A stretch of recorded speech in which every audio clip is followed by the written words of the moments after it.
राहुल जी के पास नहीं है।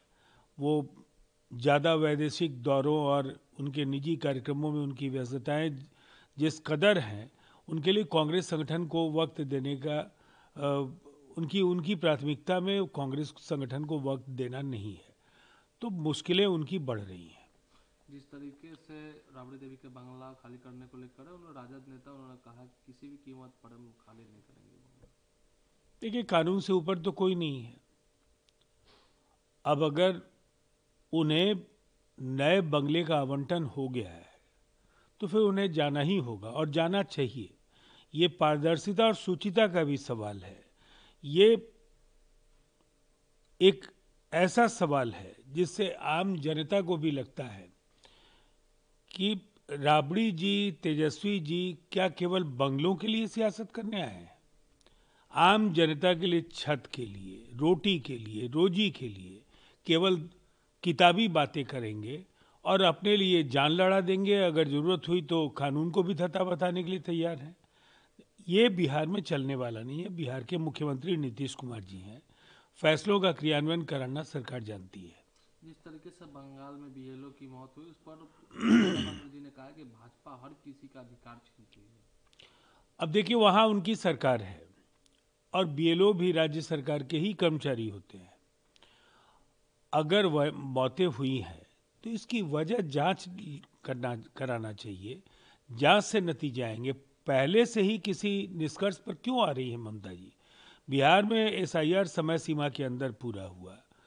कहीं भी किसी अनियमितता के आरोप को विपक्ष साबित नहीं कर पाया।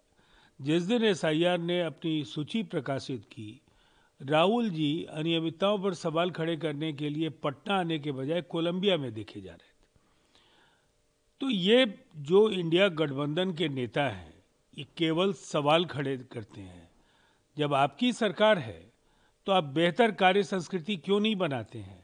आप उन्हें सुविधाएं दीजिए, लेकिन समय सीमा के अंदर एसआईआर जब बिहार में हुआ है तो देश के 12 राज्यों में भी होगा। असम कांग्रेस के अध्यक्ष गौरव गोगोई, उन्होंने मुख्यमंत्री के हेमंत विश्व शर्मा के ऊपर आरोप लगाया और कहा है कि 2026 में जो विधानसभा का चुनाव नतीजे उसके लिए उत्तर प्रदेश और बिहार के भाजपा कार्यकर्ताओं का नाम है वो दर्ज कर और फर्जी मतदाता सूची तैयार करने की कोशिश कर रहे हैं। किसने रोका है कि ऐसे नाम लेकर वो सामने आए? और भारतीय निर्वाचन आयोग पर भरोसा नहीं है तो न्यायपालिका की शरण में जाएं। केवल रटे रटाए आरोपों को दोहराने से एसआईआर नहीं रुकने जा रहा है। एक समय सीमा के अंदर इसे पूरा होना है और असम के मतदाताओं को भी एक निष्पक्ष पारदर्शी सूची चाहिए। एक बेहतर जनादेश के लिए निसंदेह एसआईआर का पूरा होना बहुत ही जरूरी है। राहुल गांधी ने ट्वीट कर कहा कि ओबीसी वोटरों के नाम काटे वरना नौकरी चली जाएगी, दबाव धमकी और नतीजा आखिरी में आत्महत्या। एसआईआर के नाम पर पिछड़े दलित वंचित गरीब वोटरों को लिस्ट हटाकर बीजेपी अपनी मनमाफिक वोटर तैयार लिस्ट तैयार कर रही है। इसी इस पूरे लोकतंत्र की हत्या का जिम्मेवार है। राहुल जी सनसनीखेज आरोपों के लिए जाने जाते हैं। कभी हाइड्रोजन बम, कभी एटम बम, और वो सबके सब बम फुस होते रहे हैं। उनके आरोपों को कोई गंभीरता से नहीं लेता है। अगर जरा भी नैतिकता बची है तो आरोपों के पक्ष में सबूत लेकर आना चाहिए। सबूतों के साथ शपथ पत्र दायर करना चाहिए। निर्वाचन तंत्र पर अगर विश्वास नहीं है तो ऑनरेबल कोर्ट के शरण में जाना चाहिए। लेकिन ये लगातार लोकतंत्र को, जनादेश को और निर्वाचन तंत्र को कलंकित करने की जो सुनियोजित कोशिशें उनके और उनके पार्टी, उनके गठबंधन के द्वारा हो रही है, बेहद शर्मनाक और दुर्भाग्यपूर्ण है।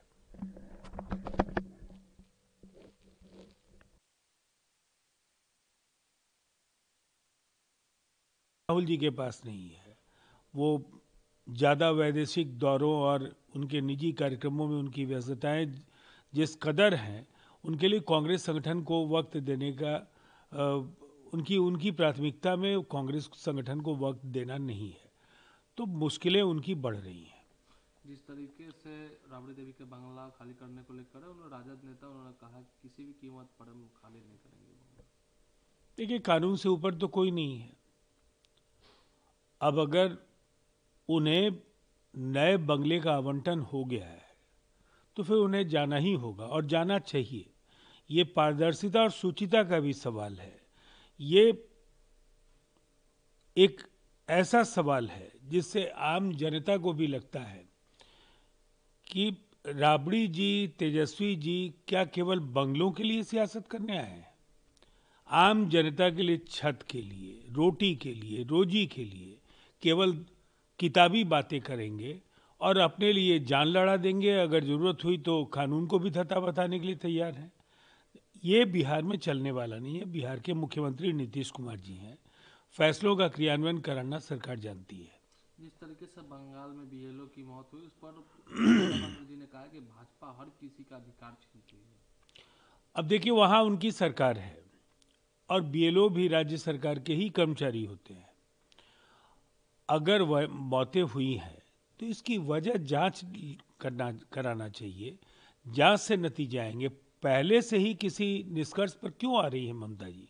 बिहार में एसआईआर समय सीमा के अंदर पूरा हुआ। कहीं भी किसी अनियमितता के आरोप को विपक्ष साबित नहीं कर पाया। जिस दिन एसआईआर ने अपनी सूची प्रकाशित की, राहुल जी अनियमितताओं पर सवाल खड़े करने के लिए पटना आने के बजाय कोलंबिया में देखे जा रहे थे। तो ये जो इंडिया गठबंधन के नेता हैं, ये केवल सवाल खड़े करते हैं। जब आपकी सरकार है तो आप बेहतर कार्य संस्कृति क्यों नहीं बनाते हैं? आप उन्हें सुविधाएं दीजिए, लेकिन समय सीमा के अंदर एसआईआर जब बिहार में हुआ है तो देश के 12 राज्यों में भी होगा। असम कांग्रेस के अध्यक्ष गौरव गोगोई, उन्होंने मुख्यमंत्री के हेमंत विश्व शर्मा के ऊपर आरोप लगाया और कहा है कि 2026 में जो विधानसभा का चुनाव नतीजे उसके लिए उत्तर प्रदेश और बिहार के भाजपा कार्यकर्ताओं का नाम है वो दर्ज कर और फर्जी मतदाता सूची तैयार करने की कोशिश कर रहे हैं। किसने रोका है कि ऐसे नाम लेकर वो सामने आए? और भारतीय निर्वाचन आयोग पर भरोसा नहीं है तो न्यायपालिका की शरण में जाएं। केवल रटे रटाए आरोपों को दोहराने से एसआईआर नहीं रुकने जा रहा है। एक समय सीमा के अंदर इसे पूरा होना है और असम के मतदाताओं को भी एक निष्पक्ष पारदर्शी सूची चाहिए। एक बेहतर जनादेश के लिए निसंदेह एसआईआर का पूरा होना बहुत ही जरूरी है। राहुल गांधी ने ट्वीट कर कहा कि ओबीसी वोटरों के नाम काटे वरना नौकरी चली जाएगी, दबाव, धमकी और नतीजा आखिरी में आत्महत्या। एसआईआर के नाम पर पिछड़े, दलित, वंचित, गरीब वोटरों को लिस्ट हटाकर बीजेपी अपनी मनमाफिक वोटर लिस्ट तैयार कर रही है। इसलिए इस पूरे लोकतंत्र की हत्या का जिम्मेवार है। राहुल जी सनसनीखेज आरोपों के लिए जाने जाते हैं। कभी हाइड्रोजन बम, कभी एटम बम, और वो सबके सब बम फूस होते रहे हैं। उनके आरोपों को कोई गंभीरता से नहीं लेता है। अगर जरा भी नैतिकता बची है तो आरोपों के पक्ष में सबूत लेकर आना चाहिए। सबूतों के साथ शपथ पत्र दायर करना चाहिए। निर्वाचन तंत्र पर अगर विश्वास नहीं है तो ऑनरेबल कोर्ट के शरण में जाना चाहिए। लेकिन ये लगातार लोकतंत्र को, जनादेश को और निर्वाचन तंत्र को कलंकित करने की जो सुनियोजित कोशिशें उनके और उनके पार्टी, उनके गठबंधन के द्वारा हो रही है, बेहद शर्मनाक और दुर्भाग्यपूर्ण है।